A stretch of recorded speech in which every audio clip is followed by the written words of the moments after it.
Hey everyone, this is Andy Hall. With me today is Jonathan MS Pearce. We're going to be talking about his book, The Nativity, A Critical Examination.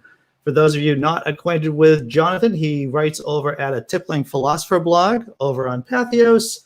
And this is a small bit of his bio here from his blog. Pearce is a philosopher, author, blogger, public speaker, and teacher from Hampshire in the UK. He specializes in the philosophy of religion, but likes to turn his hand to science, psychology, politics, and anything involved in investigating reality. Jonathan, you've authored gaggles of, yes, I'm going to use that term, gaggles of books. And seeing that this is Christmas, we'll talk about The Nativity, A Critical Examination. I like to be topical, and this is, if nothing else, very topical. Indeed. Every year. You know, I just want to start off with the end. One of the things I really liked about the book is that you end the book with a laundry list of problems for people who want to believe in the nativity story. It's a long list, Jonathan. Yes. What I liked about that is just showing how improbable the whole thing is to believe exactly what you read in Matthew and Luke. But not only that, some of these problems are what I call compound problems. So if you say you have to believe this, and then this depends on this that you have to believe, and those two depend on that. If this is 10%, and if this has got a 10% probability to be true, and this has a 10% probability of being true, and this has a 10% probability of being true, people think, well, maybe that's 10% of the whole lot being true. But actually, this is 10% of 10% of 10%, which gets you a very tiny percentage chance of being true. And so many of the issues within the gospel accounts are compound issues where well, this is highly improbable, but this wouldn't have happened if this hadn't happened, and that's highly improbable, and blah, blah, blah. You get this compounded, very tiny probability of the whole thing being true, right? Right. So here's a naive question. Why should atheists care about the factual basis of the nativity story? Yeah, it's a really good question. So the way I see it, there are two things to say here. First of all, you've got the nativity accounts and the resurrection of Jesus, the two bookends to Jesus's life. And these are the two areas, I argue, that intersect with history.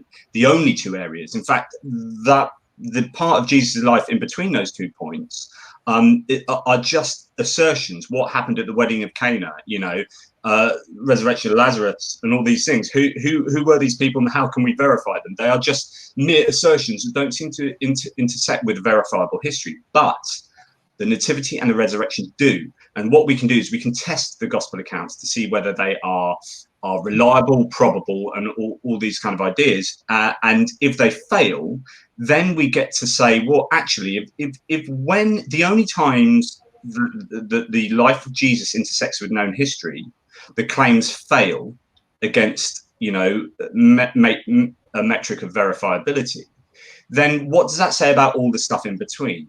So this then just becomes mere assertion. And if the claims fail when they come up against history, what right do we have to believe that?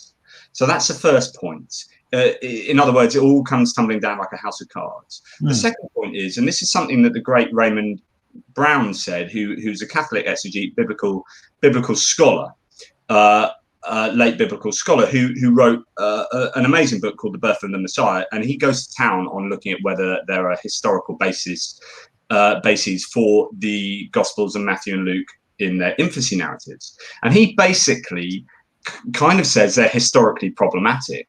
But he says that's not a problem because there's still a great, you know, theological verisimilitude. There's still some kind of theological truth. And my point is, what if you start, and I analogized this recently with kind of coat pegs. If you've got coat pegs in the wall, right, that are all historical pointers, right, and these are the historical basis, the historical supposed facts of Jesus's life, right, and then you hang your theological coat on those historical coat pegs. If you take all those coat pegs out, and so the historical basis is not there, and you've just got the flat wall, what can you hang your theology on? And what happens is your theology just falls to the floor. So I don't think it's good enough for someone like Raymond Brown, as good as he is as an exegete, to say do you know what? There's still, he says, this kind of his history dramatized. That there's still theological truth. Well, if there's no history behind it, where are you getting your theological truth from? It's just, you can't say, well, Jesus was the Messiah, when you're picking apart every historical claim that he was a Messiah. You know, it's just this empty claim. Not only doesn't the nativity story not jive with facts, but they don't agree with each other either, do they?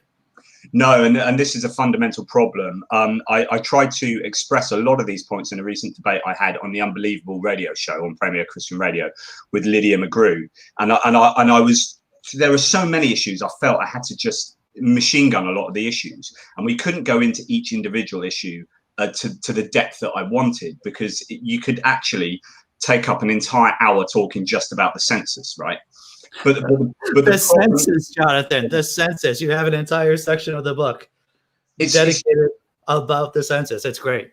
Yeah. I mean, and I find this stuff really interesting. It's kind of like problem solving or unproblem solving, really sort of poking holes in these documents to find the legion issues that there are. Basically, what you have, the infancy narratives only taking place in 2 of the 4 Gospels. Doesn't appear in Paul, who's the earliest, most reliable source, supposedly. Doesn't appear in Mark, the earliest Gospel. We have them in Luke and Matthew, and not in John. So why is that? These are incredible accounts. Why is that? And then when you look at Luke and Matthew, who are written about the same time, Luke and Matthew agree on so much of their Gospel, but they disagree hugely on the infancy narrative. They only agree on these 2 points. 1, virgin birth in Bethlehem. 2, Jesus eventually lived in Nazareth. Those are the only 2 points they agree on.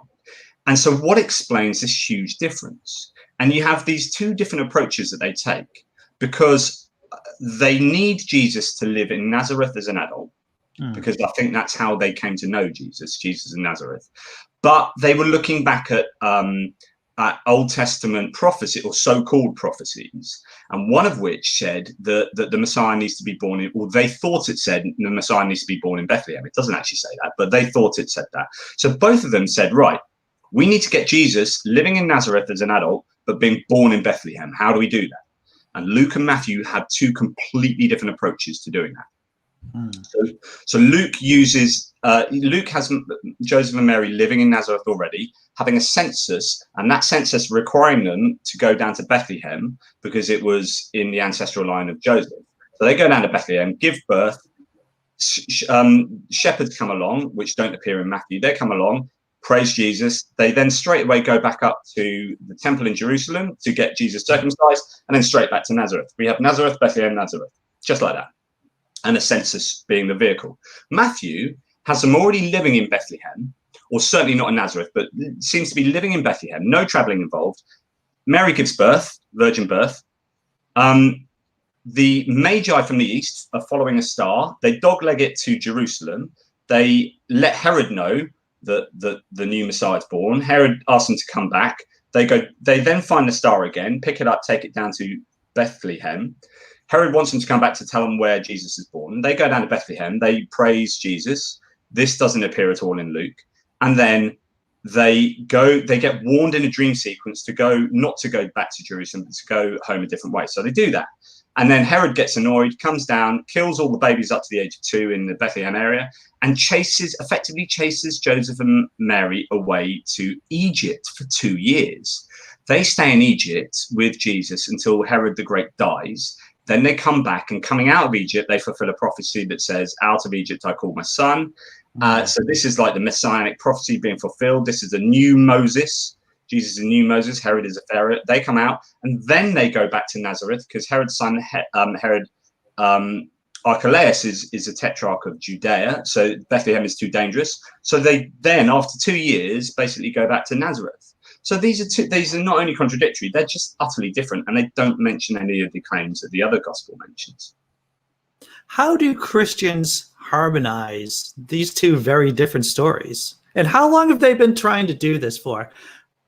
I know that whenever I go and watch or listen to Handel's Messiah, the story's all mishmashed up together. Have Christians always just combined those 2 stories together?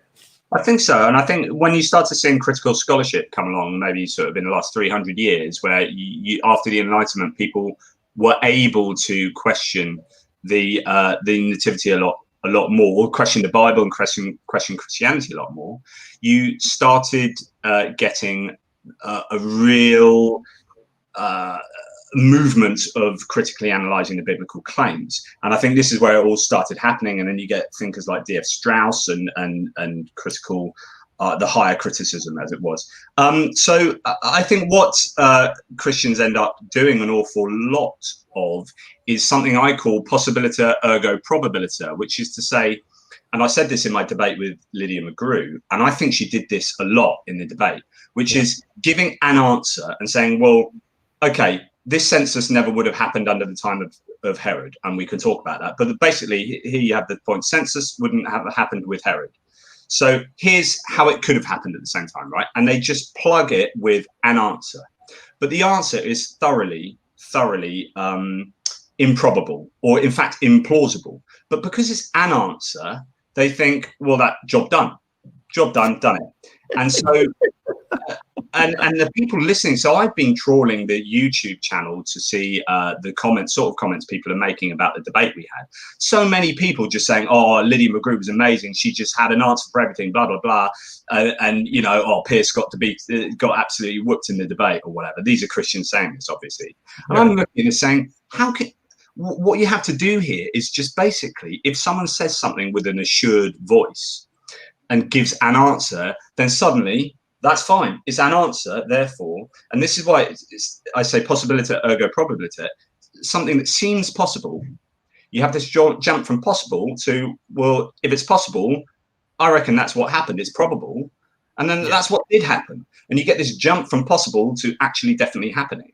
And there's a real epistemic issue going on there, because actually what your answer is highly implausible, highly improbable, and almost certainly didn't happen, because there's no precedent for that in human history. So just because you give an answer, it's not good enough. And actually people listening to that should say, right, that's an answer, as a good skeptic does, is like, how can that not be true, and how can that be true, and what do we have to do for that to be true, and how solid is that claim? Just because you give an answer doesn't mean you actually have a substantive answer. I analogize this, and some people took the mickey, but I think this is absolutely fine, which is to say that, I don't know, say you said, the shed door, I turned off all the lights to the outside shed, right, or something last night. I definitely did that, and I woke up this morning and the shed door is open and the lights are on, right? And I'm going to say an alien did that. Now that is conceptually possible, which is to say that we can conceive a reality where that could happen, right? It's not that it's logically impossible. It's not that it is, well, we can't even talk about physically impossible, because these are supernatural claims of the Bible. So it's conceptually possible. So me just saying that isn't an answer. Like, you should rightfully say, hang on, I'm sure there are like almost a billion more plausible theories as to how the lights could be on in your shed and why the door is open in the morning, other than aliens. But you're jumping straight to aliens, and what Christians are doing are jumping straight to any answer that can plug the hole, irrespective of how plausible and probable it might be or not. It's really the logic or the non-logic of conspiracy theorists and the show Ancient Aliens. And it comes back to extraordinary claims require extraordinary evidence. And again, someone challenged me on this on one of the forums. It's like, this is not controversial. You can't, I'm sorry. Like, someone said, actually, no, that's not true. Extraordinary claims don't require extraordinary evidence. And I'm like, yeah, okay. So if I said I just flew the speed of light myself in the air like Superman last night, you would believe that as much as if I said I've got a dog, right? One of those you would believe on my oral verbal assertion, and I'm an honest kind of guy, and you know, I'm making a claim. I own a shed, right? I own a shed. There you go. You believe that. If I say I flew at the speed of light last night, you would go, whoa, I need a shed load of evidence to support that claim, because that is an extraordinary claim, and therefore I would require extraordinary evidence to believe it. And I think that's uncontroversial. And so therefore the question is, are the Gospel of Luke and are the Gospel of Matthew extraordinary evidence? Which is why I often then have to look at the provenance of those two Gospels. Who wrote them? Are they as good as contemporaneous historians? What do we know about the writers? What do we know about their sources? What do we know about the language they're using? What do we know about their agenda? Were they writing as historians or were they writing as evangelists, attempting to persuade their audience of a certain point? Right. You know, what I found interesting is that Matthew and Luke do not even agree on who Joseph's dad is. Yeah, so the genealogies, and they both list extensive genealogies that are of different length to each other and disagree on, even the father of Joseph. So what then? This is a great example of possibility ergo probability. Is a common theist defense of this is that Luke's genealogy is matrilineal, which is to say it goes through the mother's side rather than the father's side, and that explains the difference, which is again conceptually possible.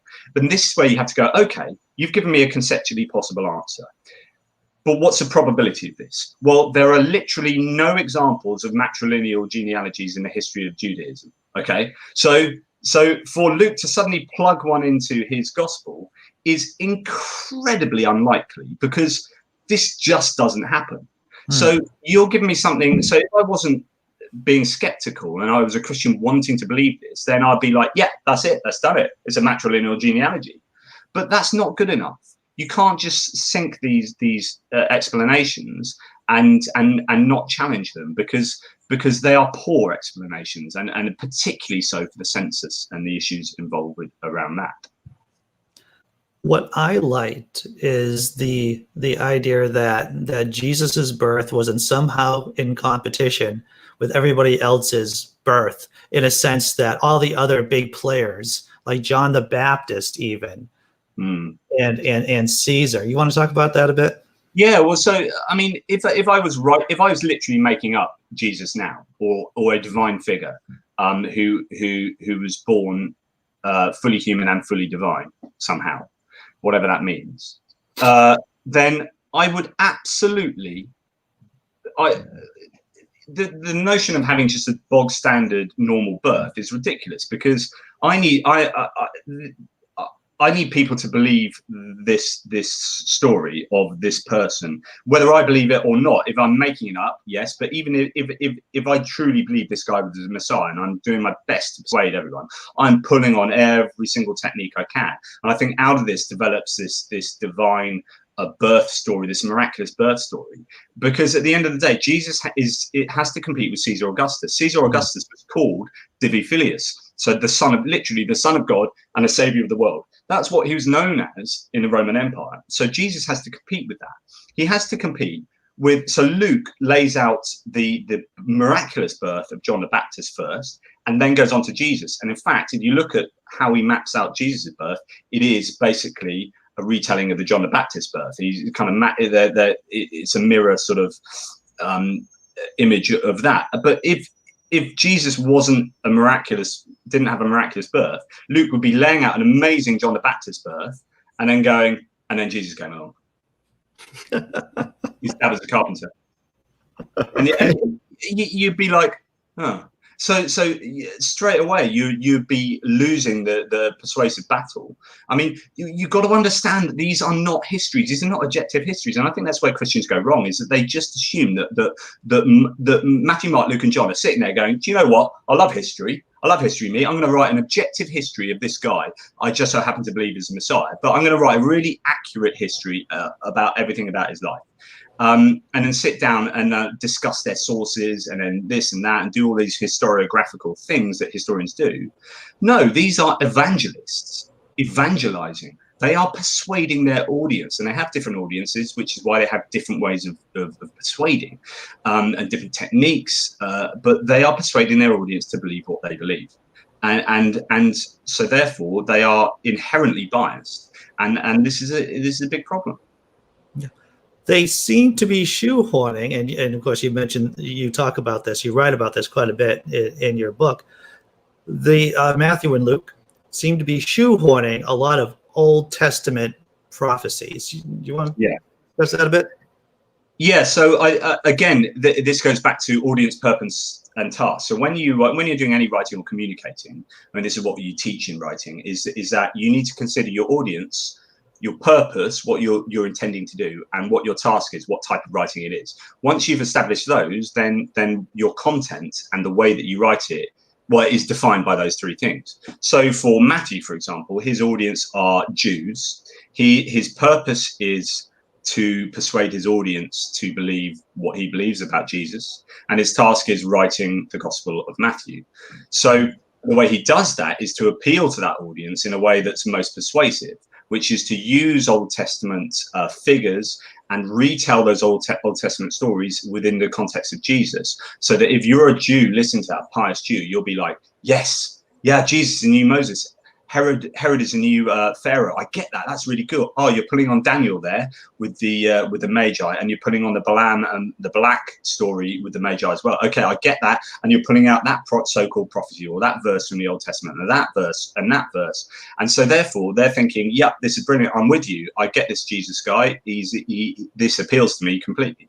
But if you're Luke's audience and you're a Gentile, then you're not so interested in some of the things that Matthew's interested. You're still interested in using the Old Testament in particular ways and foreshadowing Jesus' birth, but maybe you're going to use the shepherds because in Greco-Roman writing, shepherds are important. This reflects, a bucolic and humble upbringing, and you want to Jesus to appeal not just to rich, influential people from the East, but to humble shepherds and so on and so forth. So what you choose and how you write these things are defined by what your intentions are and who your audience is. Right. Is Mary a virgin, a young woman, both, neither, or harlot? Well, so on that last point, it's interesting that some of the early pushback from, so we know about this anti-Christian Jew called Celsus, and we know about him through the writing of an early church father called Origen. And unfortunately, we don't have Celsus's original writing. That would be fascinating. But he posited that Mary was raped by Pantera, a Roman soldier, and that's what explains this non-Joseph sort of involvement in the birth. I think if imagine you as Joseph, right, and your partner, you come home after a hard day's tectoning, hard day's carpenting, and your partner comes in and says, by the way, Andy, I'm pregnant, and you think, well, we've it's been a bit barren lately. We haven't done much on that front. And straight away you're going to be thinking, right, who's done this? What's going on here? Who am I going to have to punch up? And so you can imagine that there would have been straight away pushback from Jews who aren't sold on the idea that this is just, and actually, skeptics are probably thinking, well, if Jesus was born of Joseph and Mary, and if Joseph wasn't actually this is a far more probable naturalistic theory than God impregnated, Mary in some way. And then you have these added layers of problems that it looks like Matthew, to get the virgin birth prophecy, because they just trawl verses which aren't really prophetic verses and I can't really apply to Jesus as a whole. Maybe you can apply one sentence, but actually when you see the paragraph or the chapter or whatever, it doesn't apply to Jesus. So what Matthew does is he takes out a verse from the Septuagint. Now, the Septuagint is a Greek version of the Hebrew Bible that was translated miraculously, blah, blah, blah, but it's in Greek. And whoever translated the Septuagint mistranslated young woman, which is written as Alma, and they translate it to the Greek Parthenos, which means virgin. So they go from young woman to virgin, and then suddenly they're using this verse that supposedly shows that the Messiah is going to be born of a virgin. But actually, if you go to the original translation, it's young woman. And in fact, if the Hebrew wanted to use virgin, they would use Beattie. So this is a problem that looks like Matthew has mistranslated a prophecy, and it shouldn't have been a virgin birth, but a young woman birth. Now, the question is, did Matthew already have the virgin birth idea and then go back to the Old Testament to try and post hoc rationalize or pre hoc rationalize it, to try and foreshadow it? Or did he go to the Old Testament and find a supposed virgin birth thing and then just say, right, that must apply to Jesus. And there's an interesting question there. I'm not sure either way. I have a slight feeling that that Matthew and Luke probably only had in common this idea that Jesus was born of a virgin in Bethlehem, and that was it. And they wrote their own nativities differently, right? But the core is that Jesus was born of a virgin in Bethlehem. And then Matthew said, right, I know he's a virgin in Bethlehem, let's go and find a quote to prophesy that, and picks out a dodgy quote. And the reason I think this, I've just written an article on this, is that Luke 1 and 2, and I'm going to look at Matthew 1 and 2, Matthew's infancy narratives as well, because there's a theory that this has happened with him. But Luke 1 and 2 look to be later interpolations. That means they didn't appear at the beginning of the gospel. Now, I didn't include this in my nativity book, but I have been writing about this recently. And there's loads of really good reasons. I'm sold on this completely, in that Luke's original gospel did not have the infancy narratives. And if you start at chapter 3, it looks like the start of the gospel. It's got a genealogy. It says in the 15th year, and rattles on all this stuff that look exactly like the beginning of the gospel. The language is different. Linguistic analysis shows that it's different language. The theology is different. The early Marcionite versions of Luke, so there's this heretic called Marcion, and he thought Luke's gospel was the deal. And the earliest versions we have of that do not have the infancy narratives in. And it solves loads of problems. Like, for example, Luke later on says, this is a point that Jesus became the Lord. This is a point that Jesus became the Messiah. This is a point that Jesus became the Savior, right? And yet he's already said that he became all of those in the infancy narratives. So that only makes sense if the infancy narratives were tacked on afterwards, and that then causes these contradictions throughout the gospel. Anyway, there's loads of reasons why. So I think that what happened is possibly both of them were tacked on afterwards as some reaction to some issues going on within the communities. So they tacked on two birth narratives, because Matthew and Luke are really coherent with each other all the way through their gospels. So why is it that the birth narratives differ so much? And it's arguably because they're both, or at least Luke was tacked on afterwards and written without the same sources as the rest of the gospel were written. That's interesting. And I think this is a good way for us to back into the census by talking about King Herod and the governor of Syria there. And I'm going to butcher his name. Quirinius? No, that sounds good to me. Oh, wow. Hey, got lucky. So Matthew's way of telling the story is having Jesus born in Bethlehem and then the Magi coming along, but doglegging it for some unknown reason. It doesn't seem to be obvious. Well, actually, the reason that they get lost in Jerusalem and then dogleg it down to Bethlehem is for Matthew to get Herod involved in the story. They are a literary mechanism to bring Herod into the story, so Herod could then kill children, which looks like the murder of the firstborn, and chase Jesus off to Egypt, where he can come out of Egypt as a new Moses. So this is a retelling of the Moses story. Herod is a pharaoh. Right, so that's what Matthew does. So Herod is the king of the kingdom of Judea, and on the other hand, Luke has Joseph and Mary coming down for a census from Nazareth to Bethlehem, a census under Quirinius, which is very clearly stated at the beginning of Luke. But we know the census of Quirinius was in 6 CE, and we know that Herod died in 4 or 5 BCE. So, and then since he didn't die at the point of doing all the Jesus stuff, in fact, Jesus had to wait for some time for him to die. We can say, well, that's 2 years before he died, let's say. So the gap is like a 12-year gap. Yeah. What do Christians do to explain this? And man, there's just a host of different theories that are massively improbable and implausible. So one of the issues, for example, is that Herod was ruling at the time. So Herod in Matthew, we know that the place was what's called a client kingdom. Client kingdoms are buffer zones on the edge of the Roman Empire that are semi-autonomous. They don't have to do taxes to Rome. They have to pay a tribute that comes from the king himself, right? But they don't do censuses. They don't do taxes. There's absolutely no evidence of a single census being done in a client kingdom in the history of the Roman Empire.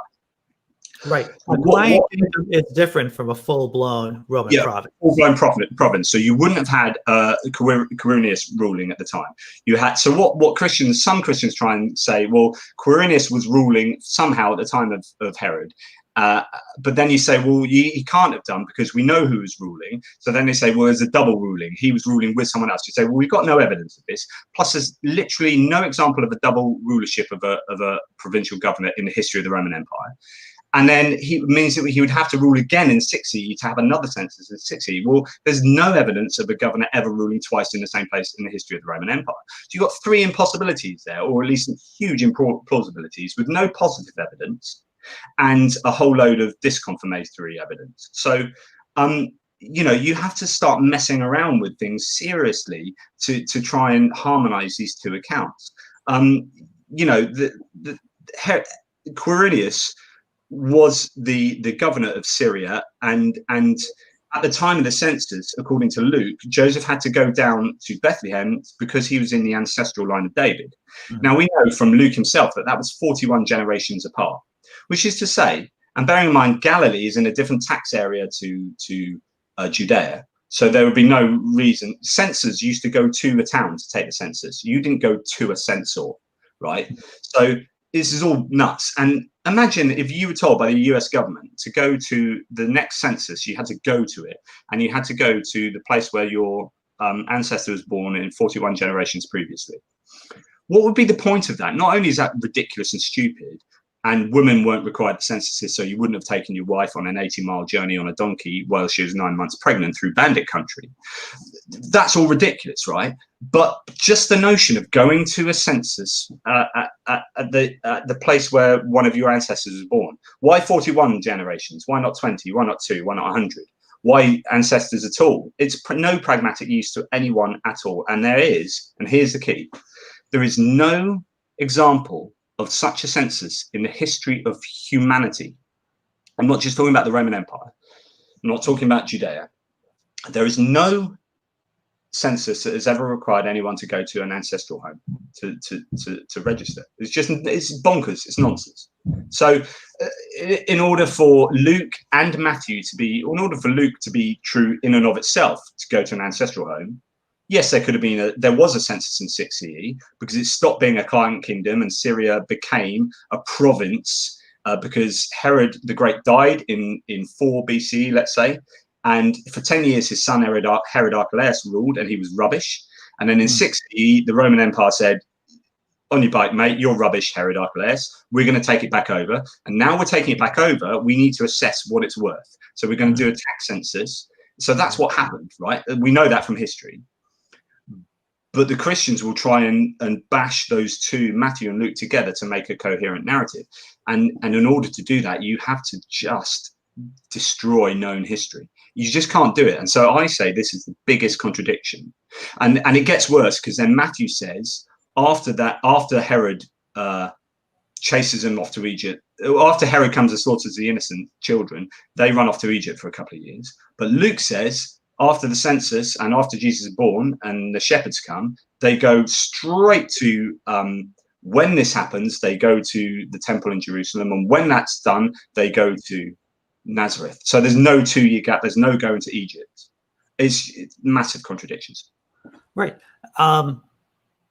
What I also liked about your book, The Nativity, A Critical Examination, for those of you watching and listening, is the common sense analysis, in the sense that, well, you have King Herod. Let's just say that King Herod is on the throne. You have the 3 magi, the 3 wise men show up, and they tell you about this supposed king, you know, within your area that is being born right now, and Herod just sends them on their way.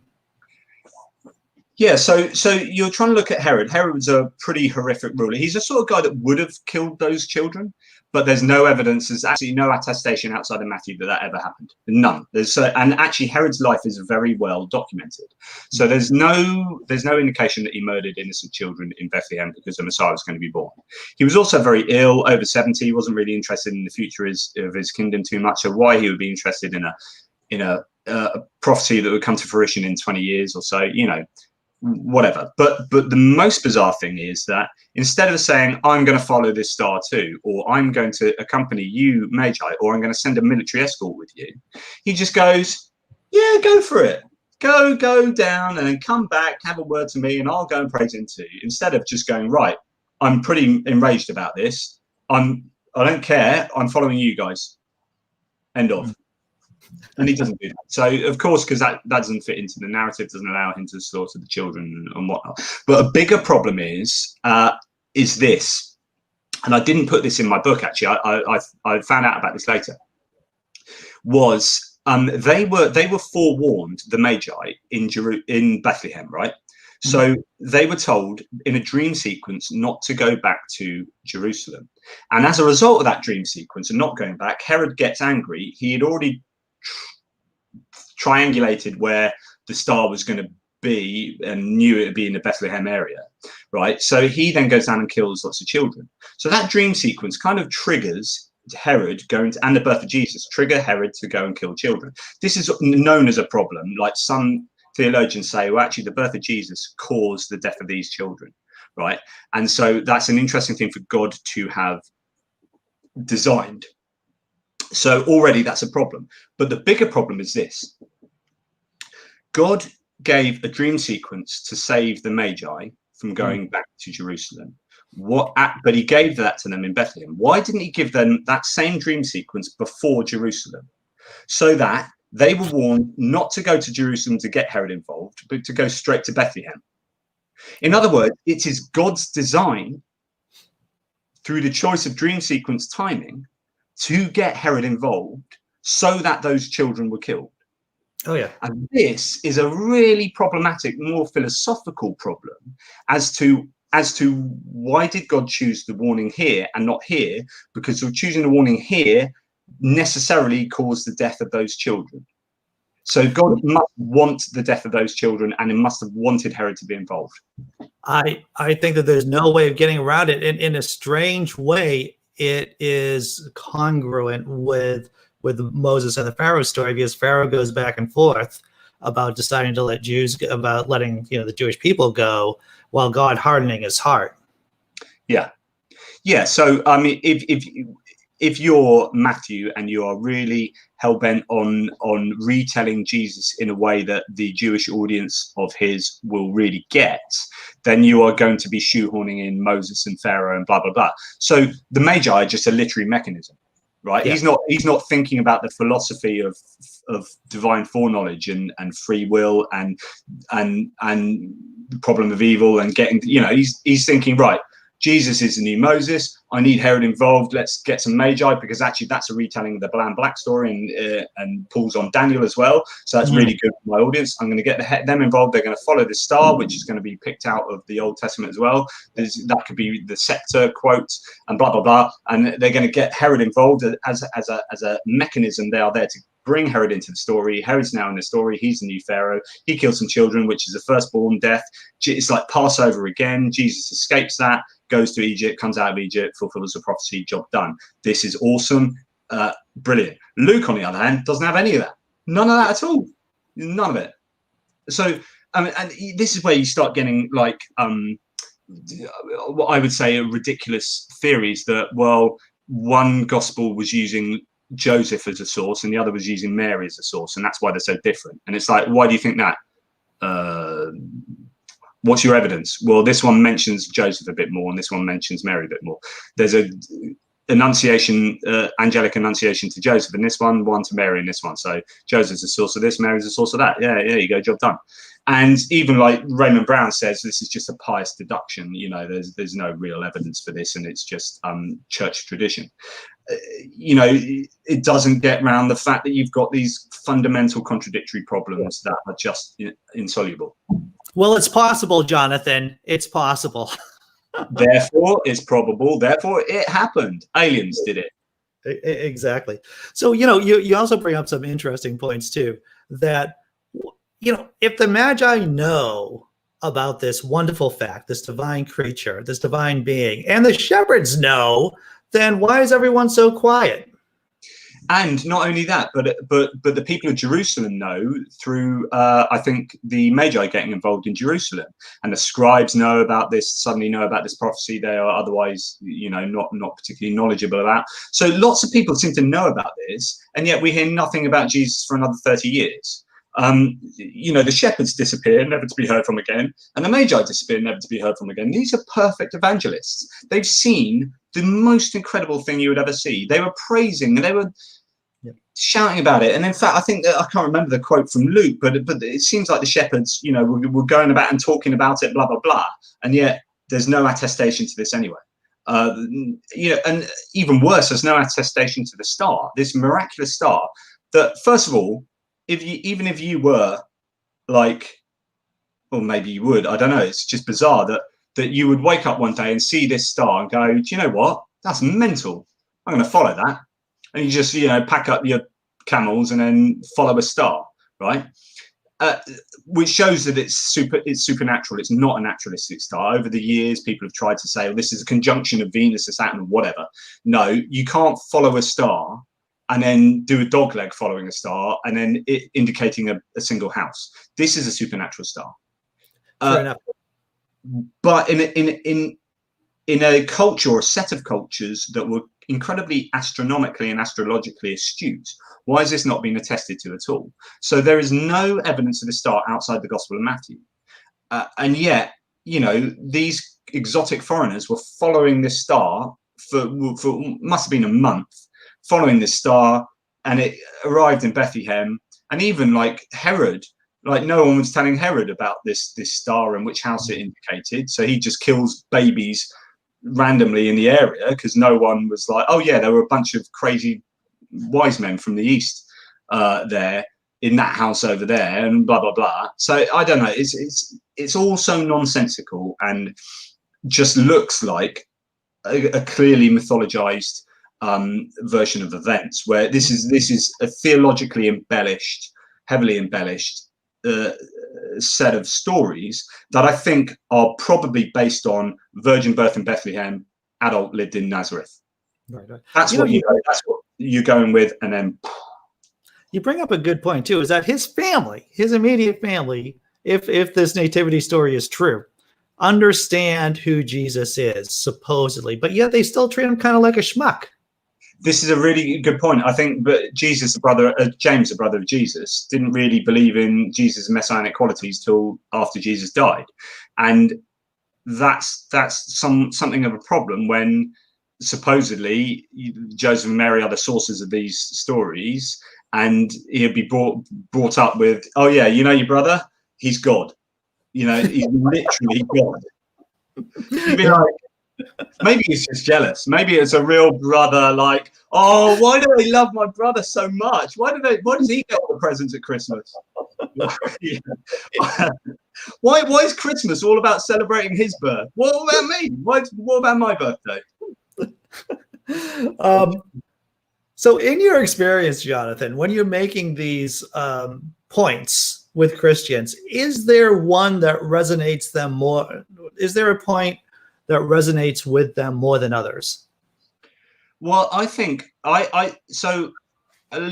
like to argue the virgin birth. I'm not really bothered about the virgin birth, because a virgin birth, of course, it's going to have a virgin birth. If you're writing about a God figure being born, whatever. I'm more interested with the historical intersection. So the census and Herod thing is what floats my boat. But what was interesting, when I debated with Lydia McGrew, she made one concession. And that was the bit I mentioned earlier, which is Luke has the family going, when the 32 days of purification are over, they go back to Jerusalem to get Jesus to get circumcised, and then straight back to Nazareth, right? So that is straight back, okay? But Matthew has them going to Egypt for 2 years. And she says, this is a problem. And she said her most plausible explanation for this is that Luke didn't, and she says, I'm not sure whether this is this allows for a contradiction or not, but she says Luke just didn't know about Matthew's story there. You just didn't know about that.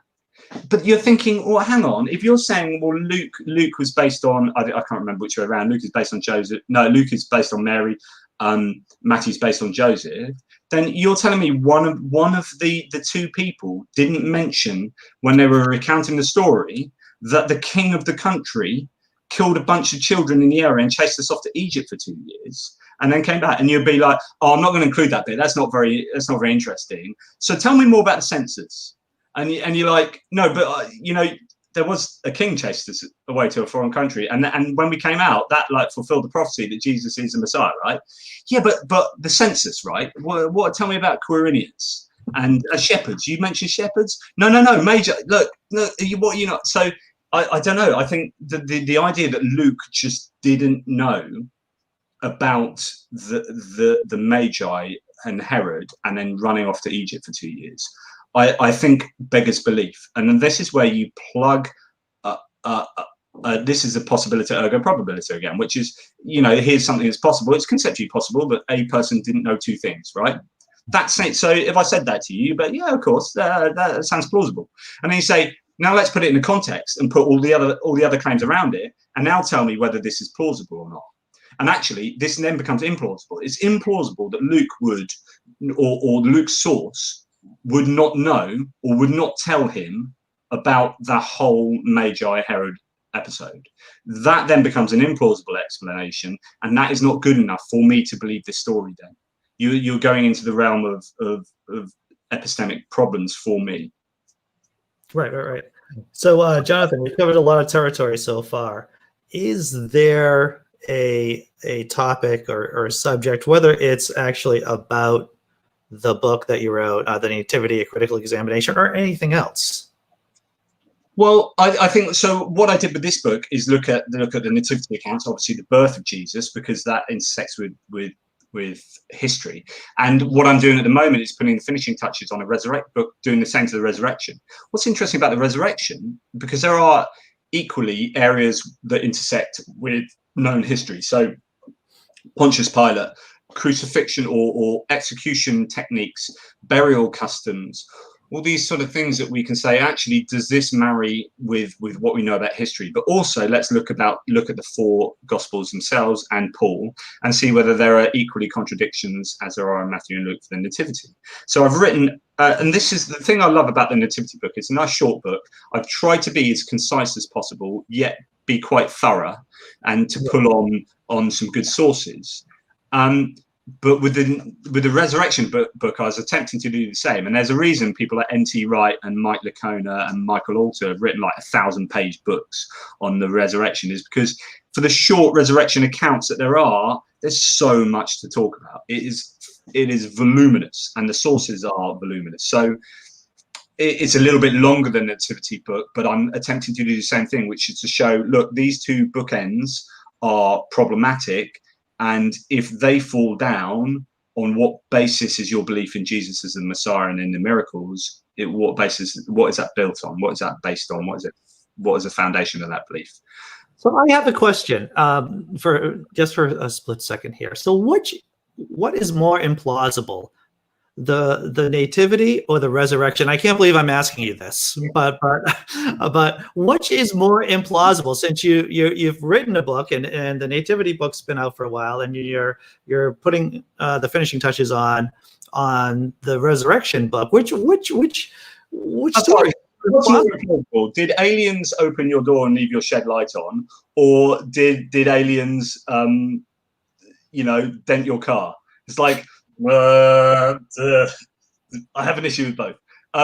What's more implausible, a resurrection or a miraculous birth? They're equally as implausible. I mean, the nature of the problem is that if you are breaking natural law, because I don't want to get onto the supernaturalism, naturalism, because you can actually have this debate on extraordinary claims. It's just an extraordinary claim.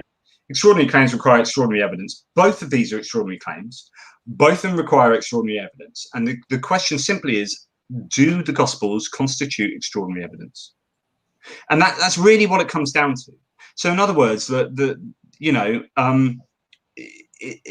the Gospels are analogous to other holy texts, do you believe the religious claims of the other holy texts? No. Well, then what is so special about the Gospels? Is it just because this is your religion that you were born into?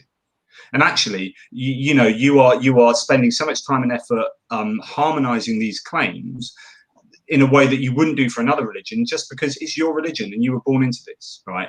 And this then just becomes a way of validating your own belief system that you wouldn't have had if you were born in Riyadh. Right. John Loftus wrote a really good book called The Outsider Test for Faith, which is a fantastic book. And I didn't think it was going to be as good as it was, because I was like, well, this is obvious, right?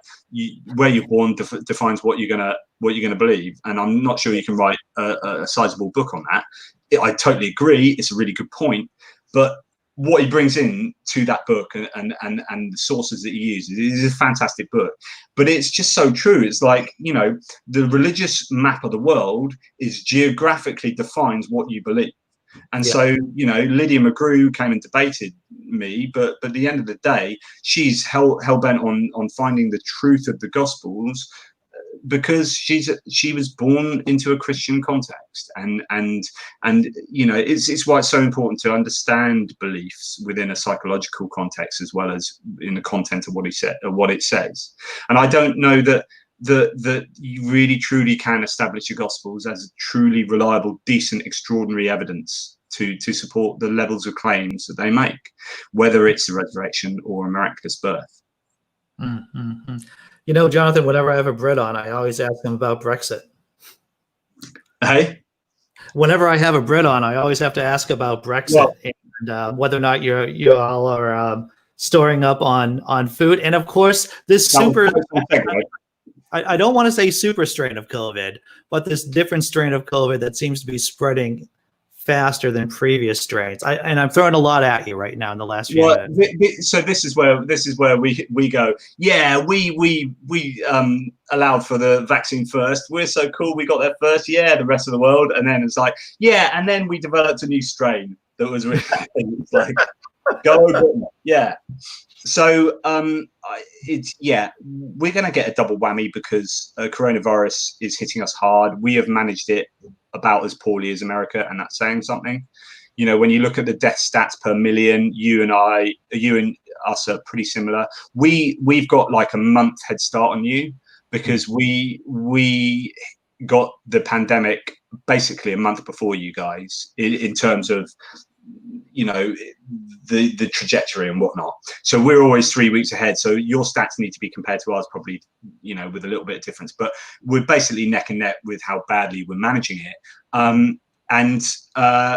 But I've long said that I'm not really sure it matters how we manage it, because it all comes out in the wash anyway, and everyone would just have about the same amount of people dying probably. But then maybe not. Maybe New Zealand has shut down and done really well and blocked everyone off from traveling until a vaccine genuinely is available. And so I don't know. It just depends what's more important to you, whether economy or lives. Yeah. But the problem is we've got a double whammy in that our economy has been screwed because of the pandemic and lockdowns, and then we're going to get Brexit coming along. So on January the 1st, our borders, France has just shut the borders already because the pandemic's bad, and it's screwed us over, right? So we know what's coming when they shut the borders and have to put in place, or not shut them, but have to put in place border control for people and goods, which means that our just-in-time manufacturing for vehicles is going to be screwed. Nissan have already decided to build things in Japan and not in Britain. And it's looking like our car industry is going to be screwed. It looks like our manufacturing industry is going to be in trouble, and so on and so forth. But my worry is, and always has been, that since the pandemic came along, is that they will hide the Brexit issues in the pandemic issues.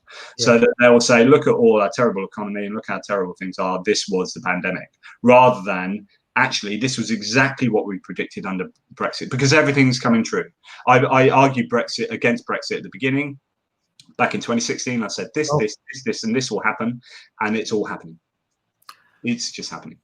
January 1st is the day then that everything I don't want to say everything falls apart, but basically the borders re-rise out of the ocean. And I heard the other day that someone working in the French was sort of sorting out the French border controls over in Calais, was saying that we've been working really hard to get this sorted, and we can't believe how little the British have done, like how unprepared they're going to be. And I was like, oh, I'd have to fact check that. But it seems like, France are taking this a lot more seriously than we are, and have got things probably more sorted than we have. And I think we'll have a very difficult start of the new year.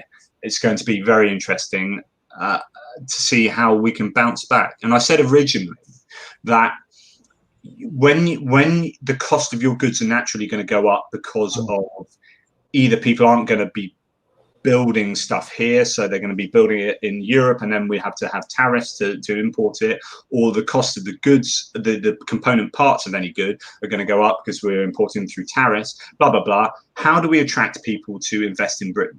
And the only way you do that, because you can set up in Britain, access 65 million people for free, but then have to pay to access 500 million people in Europe. Or you can set up in Europe, access 500 million people for free, and pay to access 65 million. So how do we attract people to Britain?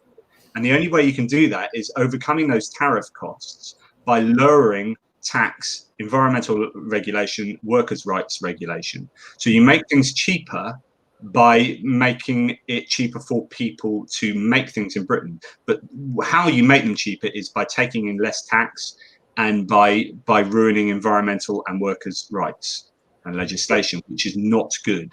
So there is only one way it's going to go, which is the environment is going to suffer, workers will suffer, and we won't get in the tax pounds that we used to get in.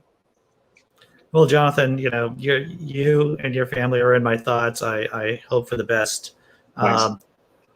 When are you slated to get the vaccine?